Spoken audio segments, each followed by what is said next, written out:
Hello everyone, I welcome you all to our channel. So आज से हम लोग जीके एंड जीएस की करंट सीरीज को शुरू करने जा रहे हैं। इसमें हम लोग सारी चीज़ों को देखेंगे, जो भी चीज़ें प्रीवियस ईयर में पूछी गई है या आपसे एग्जामिनेशन में पूछी जा सकती है, CU8 के एग्जामिनेशन में, चाहे वो जामिया के एंट्रेंस एग्जामिनेशन हो, चाहे वो एएमयू का एंट्रेंस एग्जामिनेशन हो, क्योंकि अभी बहुत सारी चीज़ों को मर्ज नहीं किया गया है एएमयू और जामिया की, और वो उनके जो कोर्सेज है वो अभी भी अलग है। तो चलिए हम लोग वन बाई वन शुरू करते हैं। तो बिना टाइम वेस्ट किए हुए चलिए शुरू करते हैं। सो परसवा वाज अ तीर्थंकर। तो परसवा वाज अ तीर्थंकर, तो परसवा कितने नंबर के तीर्थंकर थे? तो ही वाज 23rd तीर्थंकर। आपसे इसे तीर्थंकर से और सवाल ऐसे हो सकता है कि टोटल नंबर ऑफ तीर्थंकर कितने थे? तो टोटल नंबर ऑफ तीर्थंकर जो थे वो 24 थे।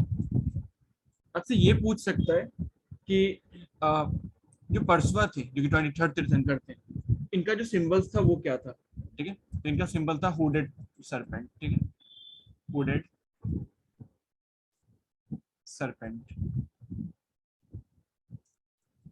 देन आफ्टर आपसे ये यहाँ पे सवाल पूछा जा सकता है, हु वाज द लास्ट तीर्थंकर? ठीक है, तीर्थंकर होते किस में? तीर्थंकर होते हैं आपके जैनिज्म में। ठीक है, and who was the last तीर्थंकर? तो Mahavir. Mahavir was the last तीर्थंकर। तो अगर आपसे ऐसे पूछ लेता है कि हु वाज द लास्ट तीर्थंकर, तो महावीर आंसर हो जाएगा। अगर आपसे पूछ लेता है हु वाज द 24th तीर्थंकर, तो भी क्या सवाल जवाब होगा? महावीर आपका जवाब होगा। ओके, चलिए नेक्स्ट क्वेश्चन की तरफ मूव करते हैं।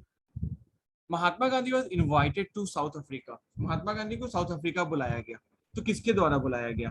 ठीक है, तो मेरे पास यहाँ पे दिख रहा है सर आर्मोल्ड है, अब्दुल्ला सेठ है, मजूमदार है, नन है। तो सर आर्मोल्ड और इन सब के द्वारा नहीं बुलाया गया, तो इसका आंसर नन है। वैसे बुलाया किन के द्वारा गया था? तो वहां पे बुलाया गया था गोपाल कृष्ण गोखले के द्वारा। गोपाल कृष्ण गोखले। ओके, महात्मा गांधी कब इंडिया वापस आए थे? तो महात्मा गांधी इंडिया वापस आए थे 1915 में। ठीक है, यहाँ आकर इन्होंने, महात्मा गांधी ने क्या क्या चीजें की? तो यहाँ पे इन्होंने आके बहुत सारे सत्याग्रह वगैरह किया, क्योंकि इन्होंने देखा था कि नन वायलेंस की चीजें जो है वो साउथ अफ्रीका में भी इनको बहुत ज्यादा काम आई थी। ठीक है, तो जब साउथ अफ्रीका से जब ये वापस आए, तो यहाँ पे इन्होंने चंपारण सत्याग्रह किया। तो आपसे पूछ सकता है एग्जामिनेशन में कि चंपारण सत्याग्रह कौन से ईयर में किया गया? तो चंपारण सत्याग्रह किया गया 1917 में।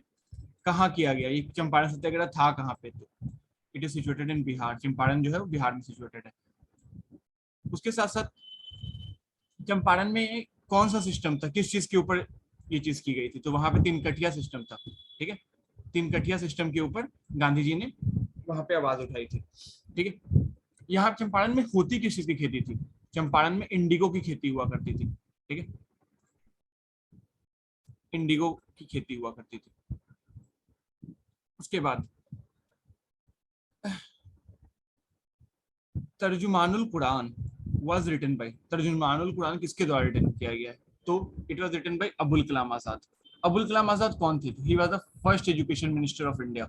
आपसे ये भी, आप ये भी दे सकते हो, first education minister of India. अगर आपसे पूछ लेता हुई the first education minister of India, education minister of India,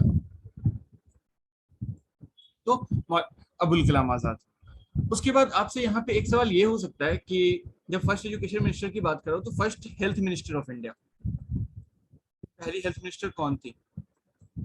health minister, first health minister, तो हेल्थ मिनिस्टर बाद Rajkumari Amrit Kaur. Rajkumari Amrit Kaur, Rajkumari Amrit Kaur was health minister of India. इसी अमृत कौर के नाम पर एम्स बना है। एम्स एम्स एम्स का जो स्टैब्लिशमेंट किया गया था वो राजकुमारी अमृत कौर के नाम पे किया गया था। एम्स का स्टैब्लिशमेंट, एम्स का जो नींव रखा गया अमृत कौर ने रखा था। साथ साथ अगर आप जाओगे एम्स में, दिल्ली के एम्स वगैरह में, तो आपको वहां पे एक RA के ब्लॉक मिलेगा। ठीक है, RA के OPD RA के, तो this is Rajkumari Amrit Kaur. Okay, Tablighi Jamaat was established in, तो तबलीगी जमात को कब स्टैब्लिश किया गया था? तो तबलीगी जमात को जो स्टैब्लिश किया गया था, it was establish in the year 1926। तो 1926 में तबलीगी जमात को स्टैब्लिश किया गया था। तो आपसे इसमें ये पूछा जा सकता है कि तबलीगी जमात के फाउंडर कौन थे? स्टैब्लिश तो कर दिया गया 1926 में। ठीक है, तो इनके जो फाउंडर थे उनका नाम था मोहम्मद इलियास अल इलियास अल कंदलावी। कंद लावी, ठीक है। ओके, तीर्थंकर इन जैनिज्म आर्ट, तो तीर्थंकर कितने थे टोटल? 24 थे। तीर्थंकर होते कौन है? तीर्थंकर मेनली जो कहा जाता है वो जीना को कहा जाता है। तीर्थंकर को हम लोग जीना के नाम से भी जानते हैं, JINA, जीना के नाम से भी लोग जानते हैं। ये कौन होते हैं? They are the mainly the teachers, ठीक है। उसके बाद मैंने आपको बताया था कि महावीर जो थे 24 तीर्थंकर थे। आपसे ये पूछ सकता है कि महावीर का सिंबल क्या था? महावीर का सिंबल क्या था? महावीर कहाँ पैदा हुए थे, है ना? तो महावीर पैदा हुए थे आपके वैशाली में। वैशाली कहाँ है? तो वैशाली इज इन बिहार, ठीक है। महावीर और अगर आप इसमें और डीप अगर वो पूछ लेता है तो आपसे ये पूछ लेगा कि कहाँ पे वैशाली में, तो आप इसका जवाब दे सकते हो कुंडग्राम में, ठीक है। कुंडग्राम एट वैशाली। ओके, महावीर का सिंबल क्या था? तो महावीर का सिंबल जो था वो लायन था। अगर आपसे पूछ लेता है कि सिंबल क्या था। ओके, महावीर ने कौन से टाइम पीरियड से रूल किया? मतलब कि रूल कहना कह लो, या आप इनको कह सकते हो कि एक तरीके से रिलीजियस टीचर थे।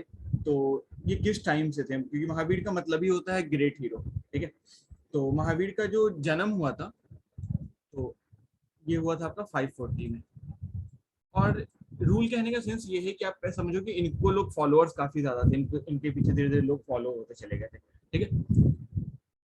उसके बाद इनके बचपन का नाम क्या था? आपसे ये कहीं पूछ सकता है कि महावीर, क्योंकि महावीर जैनिज्म बुद्धिज्म इन सबसे काफी ज्यादा सवाल रहते हैं, ठीक है। गौतम बुद्ध से सवाल आपसे पूछ सकते हैं, ठीक है। तो इनके बचपन का नाम था वर्धमान, वर्धमान, ओके। और इनके फादर का नाम क्या था? इस father name was Siddharth.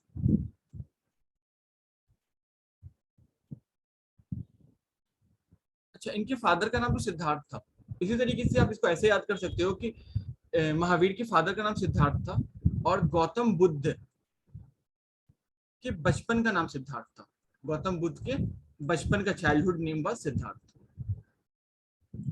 Gautam Buddha childhood name was Siddharth, okay. Who is the founder of Sikhism? तो सिखिज्म के फाउंडर कौन थे? तो फाउंडर तो पता ही है, गुरु नानक हो जाएंगे। अगर आपसे पूछता है who was the first Sikh गुरु, तो उसका भी आंसर क्या होगा? गुरु नानक होगा। अगर आपसे पूछ लेता है कि टोटल नंबर ऑफ सिख गुरु, तो उसका आंसर भी क्या होगा? उसका आंसर होगा 10। टोटल 10 सिख गुरुज। अगर अब मैं इसके बाकी ऑप्शंस को भी देख लेता हूँ, जैसे Guru Angad, Guru Angad was second Sikh Guru out of 10, ठीक है। गुरु गोविंद सिंह एंड गुरु अर्जुन देव, ठीक है। गुरु Gobind Singh was the last Sikh Guru, last Sikh Guru. And Guru Arjun Dev was the fifth Sikh गुरु, ठीक है। तो ये चीजें थी। तो आपसे ये पूछ सकता है कि who is the 10th Guru of Sikhism, तो गुरु गोविंद सिंह आंसर होगा। अगर लास्ट भी बोलता है लास्ट सिख गुरु, तो that is also Guru Gobind Singh. Babur belongs to the family of, तो बाबर किस फैमिली से बिलोंग करते? तो they belongs to the family of Timurids, ठीक है।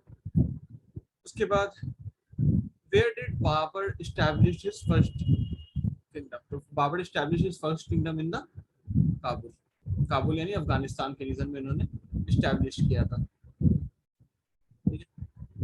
उसके बाद आपसे इससे ये सवाल हो सकता है कि बाबर के फादर का नाम क्या था, ठीक है। तो बाबर के फादर का नाम था उमर शेख मिर्जा, उमर शेख मिर्जा, बाबर के फादर का नाम था। Where was the kingdom of Rana संगा इन इंडिया? तो वैसे तो राणा संगा का किंगडम मेवाड़ वाला रीजन आ जाता है, ठीक है। और अगर हम इसको देखें कि लोकेशन के अकॉर्डिंग देखें, तो लोकेशन जो है वो नॉर्थ वेस्टर्न पार्ट होता है, बट यहाँ पे वैसा कोई ऑप्शंस है नहीं, so we will go with north. Mewar का जो रीजन है वो कहाँ पे आ जाता है? तो नॉर्थ वाले रीजन में आ जाता है।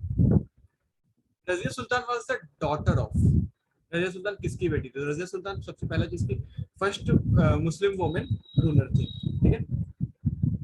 उसके बाद अगर हम इनको बात करें कि ये बेटी किनकी थी, तो भी ये बेटी थी इल्तुतमिश की।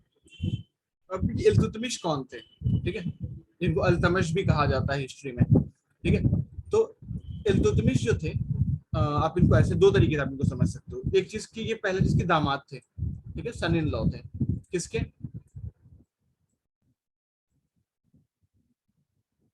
कुतुबुद्दीन ऐबक के। ठीक है, कुतुबुद्दीन ऐबक के सन इन लॉ थे। दूसरी चीज कि कुतुबुद्दीन ऐबक की डेथ के बाद हु बिकम द रूलर, तो इल्तुतमिश। कुतुबुद्दीन ऐबक किस डायनेस्टी से बिलोंग करते थे? तो he belongs to slave dynasty.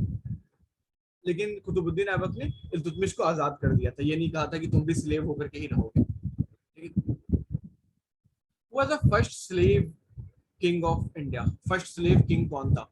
ठीक है, तो बालबन, इल्तुतमिश, नसीरुद्दीन, कुतुबुद्दीन ऐबक। तो अभी जस्ट मैंने आपको बताया हु वाज, तो कुतुबुद्दीन ऐबक। कुतुबुद्दीन ऐबक ने क्या किया है? कुतुब मीनार बनाया था। ठीक है, कुतुब मीनार है कहाँ पे? दिल्ली में। दिल्ली में कहाँ पर है? महरौली। ऑप्शन में आपके पास बहुत बार दे देता है महरौली, आपको पता होना चाहिए कि महरौली में कुतुब मीनार है। कुतुब मीनार को कंप्लीट किसने करवाया? स्टार्टिंग तो ठीक है, कुतुबुद्दीन ऐबक ने किया, बट इसको कंप्लीट जो करवाया गया, इल्तुतमिश ने करवाया after the death of Qutbuddin Aibak. उसके बाद इल्तुतमिश ने यहाँ पे क्या किया? इल्तुतमिश ने वही कुतुब कॉम्प्लेक्स जो है दिल्ली में, जहाँ महरौली में, वहां पे इन्होंने अलाई मीनार बनवाया। अलाई मीनार, अगर आप कभी जाते हो तो you should visit there. Dara Shikoh. Dara Shikoh was the brother of, Dara Shikoh किसका भाई था? तो दारा शिको जो भाई था वो औरंगजेब आलमगीर का भाई था। अगर आपसे पूछ लेता है कि दारा शिको किसका बेटा था, ठीक है, तो दारा शिको शाहजहां का बेटा था। ठीक है, शाहजहां कितने नंबर के रूलर थे? तो Shahjahan was the fifth ruler. ठीक है, फिफ्थ मुगल रूलर। ठीक है, और ये भी अगर पूछ लेता है कि औरंगजेब किसका बेटा था, तो शाहजहां का। शाहजहां ने ताजमहल बनवाया, आपको पता ही है, मुमताज बेगम एंड ऑल, सारी ये सारी चीजें आपको पता है। In Persian the Sufi saint is known, in Sufi centre is known as, तो सूफी सेंटर को हम लोग क्या कहते हैं? सूफी सेंटर को हम लोग खानका कहते हैं। उसके बाद आता है वेयर वाज नवाब मोहसिनुल मुल्क। तो मोहसिनुल मुल्क का जन्म कहाँ हुआ था? ठीक है, तो मोहसिनुल मुल्क का जन्म हुआ था इटावा में।